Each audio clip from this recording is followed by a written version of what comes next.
Bonjour, donc aujourd'hui nous sommes là pour parler d'épilation. J'accueille Anne Colbé qui nous vient de Saint-Pierre de la Réunion et Anne-Marie Collet-Villette de Marseille.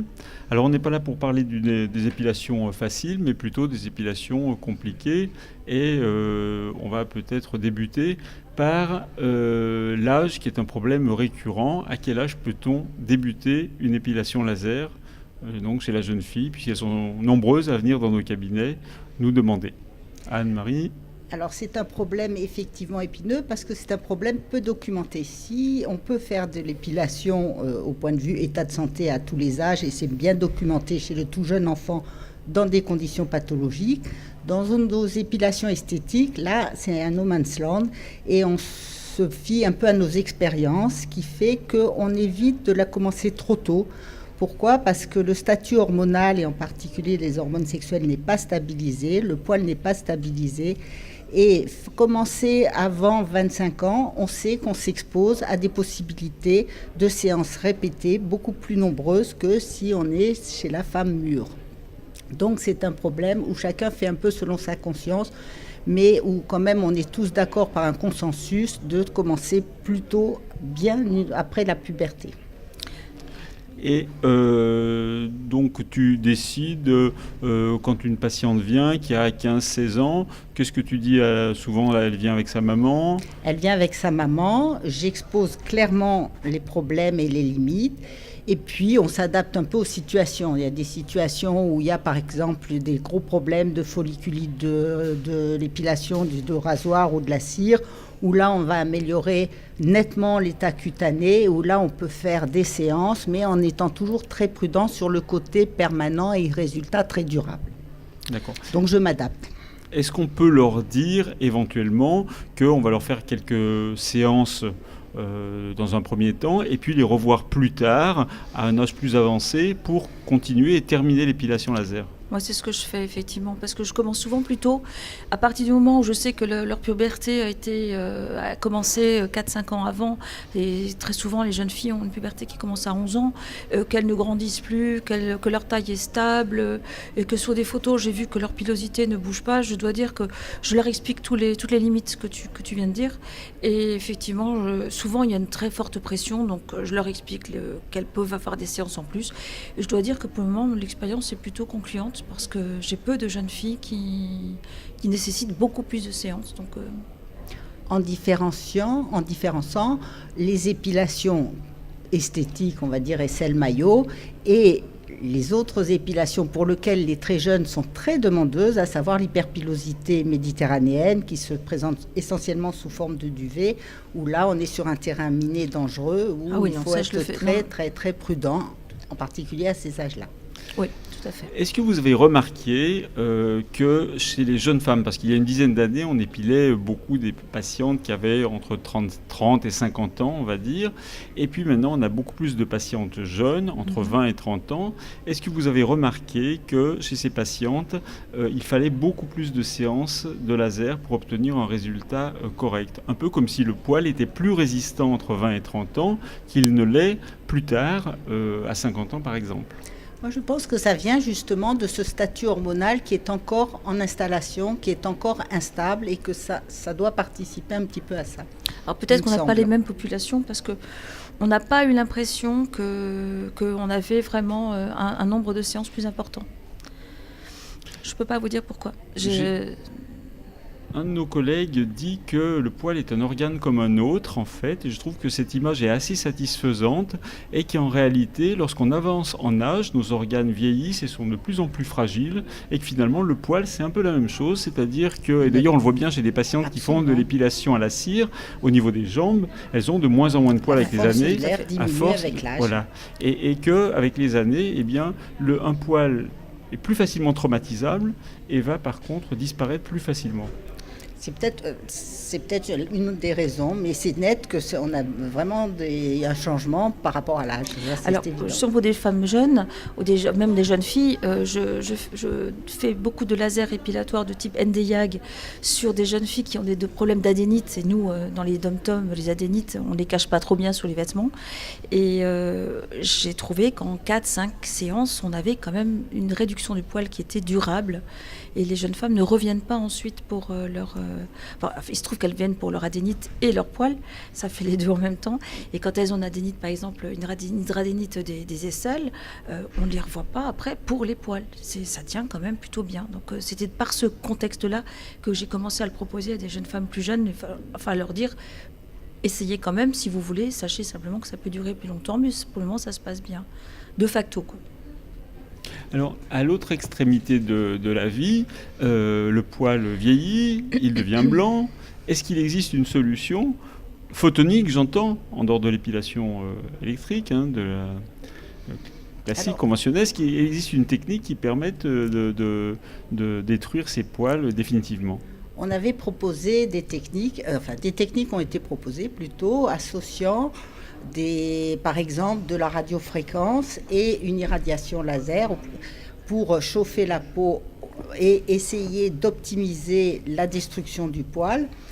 C'était prometteur, ça n'a pas eu de suite. On a proposé aussi par le biais de liposome d'amener soit du pigment pour pigmenter ses poils et avoir de nouveau une action. Là aussi, pas de suite. On a proposé aussi d'amener des photosensibilisants et de passer par la photothérapie dynamique pour accéder mieux à ses poils.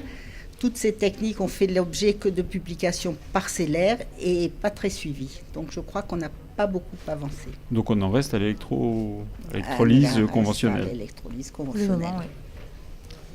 En ce qui concerne les peaux ethniques, avec quel laser, Anne, puisque toi tu es à La Réunion, avec quel laser épiles-tu les patientes qui ont un phototype très foncé comme les phototypes 6 Alors, juste une petite parenthèse, au niveau de La Réunion, on n'a pas de phototype 6, c'est-à-dire vraiment, on a des gens qui sont phototype 5, donc quand même très foncés, mais on a tendance, je me suis rendu compte, à trouver que les phototypes 3 de chez nous ne sont pas les 3 de La Réunion, donc de la France, donc voilà. Mais bon, donc quelqu'un qui est métisse, pour chez nous, il sera 4. Et bon. Donc moi je fais de la diode sur des 4. Je connais plein de gens qui font de la diode même sur une phototype 5 et sans aucun problème. Et on fait aussi du YAG avec lequel on n'a absolument aucun problème. Et quand tu utilises les diodes, tu utilises des temps d'impulsion de combien à peu près? Alors moi c'est une diode que j'utilise en haute fréquence et en low basse fluence. Donc je prends des valeurs à peu près normales, mais simplement je vérifie simplement qu'elles ne soient pas bronzées. C'est ça que je vérifie. C'est pas tant leur phototype de base qui m'apporte que le bronzage en plus. Parce que quand elles sont bronzées, là, on s'expose à plus de problèmes, quoi qu'on n'en a jamais eu. Ça fait quand même 6 ans que j'ai une diode et 10 ans que j'ai un NDIAG. On épile toute la journée. On n'a absolument aucun souci. Oui, il est certain qu'on a peut-être plus de soucis en métropole parce qu'en fait, on se méfie peut-être moins d'une part et d'autre part, on a des phototypes souvent plus clairs mais qui peuvent venir bronzer. Et c'est vrai qu'il y a plus de risques avec les phototypes bronzés qu'avec les peaux ethniques. Je regarde la différence entre le poignet et l'avant-bras et je leur fais faire des gommages avant et ça permet effectivement de limiter les soucis. Et toi, Anne-Marie? Eh bien, moi, je trouve, j'utilise plus le laser YAG dans ces situations-là.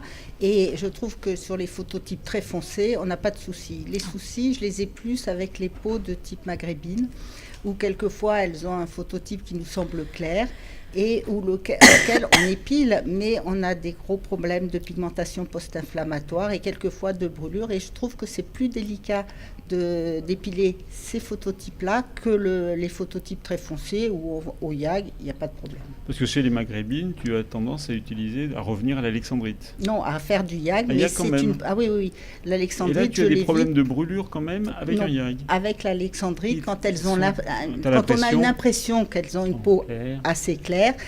Et qu'elles sont peut-être allées au soleil, en fait. Je fais, et puis ces peaux foncées, le problème de la prévention solaire, c'est très difficile parce qu'elles ne sont pas très habituées quand même.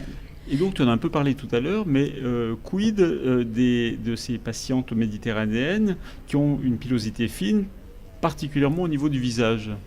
Alors là, c'est là où je trouve que le problème est le plus difficile parce que, d'une part, le laser agissant par absorption avec le pigment, par définition, un poil fin en a moins. Donc, on est moins efficace, on va moins chauffer. Et d'autre part, c'est une population qui est très sujette à la repousse paradoxale, c'est-à-dire à une aggravation de sa pilosité. Repousse paradoxale qui apparaît encore plus au fur et à mesure des séances. Et comme c'est du poil fin, qu'on est moins efficace, plus de séances, plus de risques de repousse paradoxale. Prudence. Qu'est-ce que, en matière de repousse paradoxale, il y a un article récent qui vient de sortir qui met en doute en fait l'existence de la repousse paradoxale. C'est-à-dire que les repousses paradoxales existeraient, mais seraient très peu nombreuses. Et en fait, ce seraient probablement des patientes qui sont obèses, hyperandrogéniques, etc. Ou alors des patientes, non pas qu'on sous-doserait, mais qu'on surdoserait. C'est-à-dire qu'on générerait une inflammation importante au niveau cutané en mettant des surdoses, parce qu'elles ont des poils fins, donc on surchauffe la peau, et c'est ça qui génère en fait la surpilosité. Peut-être, mais au résultat, il y a surpilosité et il y a patientes extrêmement mécontentes. Donc, on peut pinailler sur le pourquoi du comment. Là, en pratique, il faut être extrêmement prudente parce que quand ça arrive, quand vous avez fait du laser, ce sera toujours le laser qui sera responsable aux yeux des gens plutôt que le contexte, qu'il soit hormonal, qu'il soit de poids ou autre. Ou ethnique. Je pense que c'est les cas qu'on a eu le plus, c'était sur des peaux, par exemple chez nous, c'est des peaux indiennes, qui est un petit peu à l'instar des peaux qu'on peut avoir de l'Est, de l'Asie, du Moyen-Orient, je crois, chez vous. Les Turcs qui ont donc un problème ethnique avec souvent une pilosité déjà au départ, qui descend le long de la zone préauriculaire. Ces gens-là ont quand même beaucoup plus tendance, ces femmes-là, à faire une repousse paradoxale, je trouve. Et je crois qu'il faut être vraiment très modéré dans son action, dans sa proposition, et surtout bien insister sur le risque qui existe. Et moi, personnellement, j'ai tendance à ne pas le faire. Et si je le fais, ce sera toujours dans des nombres de séances limités, en ne promettant qu'une diminution et après, éventuellement, un entretien, mais vraiment en allant très prudemment. Le maître mot, de toute façon, en la matière, c'est prévenir les patientes qu'elles peuvent avoir, si ce n'est une repousse paradoxale, en fait, une absence d'efficacité de leur pilosité avec le traitement. Ce qui ne s'est pas bien vécu quand elles ne l'ont pas bien compris. Alors, rapidement, une dernière question, parce qu'on arrive à la fin de cette agora. Les zones à risque. Quelles sont les zones à risque pour vous? Alors les sourcils, c'est quelque chose de classique. Ça c'est classique pour le côté risque oculaire. Donc, tout ce qui appartient à la cavité orbitaire est à prohiber totalement. Les sourcils, ça sera éventuellement au-dessus, mais jamais autrement. Je crois qu'il ne faut pas jouer avec ça. Il ne faut pas prendre de risques, c'est trop dangereux. Et vous traitez la zone intersourcilière tout de même? À partir du moment où c'est sur l'os, là. Sur un plan dur, oui. Mais pas trop YAG. C'est une demande qu'on n'a pas très fréquemment. Pas trop au YAG en tout cas, parce que je préférerais le YAG, je trouve qu'il a une pénétrance qui est trop importante. Je le testerai pas avec celui-là. Et donc Anne, tu voyais d'autres zones. En fait, on en revient au problème de repousse paradoxale, je crois. C'est les zones, c'est pas un véritable risque, c'est le risque de repousse sur certaines zones qui sont les faces latérales des joues, en fait, je crois. Oui, je pense que c'est la repousse paradoxale qui est le problème particulier. Les autres, on peut avoir des brûlures, mais c'est tellement rare quand même. En tout cas, chez nous, c'est bizarrement rare. Peut-être qu'on est tellement à cheval sur le si sur on a le une soleil. attitude préventive, on ne devrait pas en avoir trop. Si tu traites toutes les patientes avec du laser YAG, finalement, tu as peu de risque d'avoir de soucis. On fait 60-40 à peu près. 60-40 en diode. Si en diode, tu as un low affluence avec les hautes fréquences, c'est pareil. On peu de risque pas grand-chose. C'est toute la chance. Eh bien, on arrive au terme de cette agora. Je vous remercie toutes les deux. Merci. À toi. Merci beaucoup.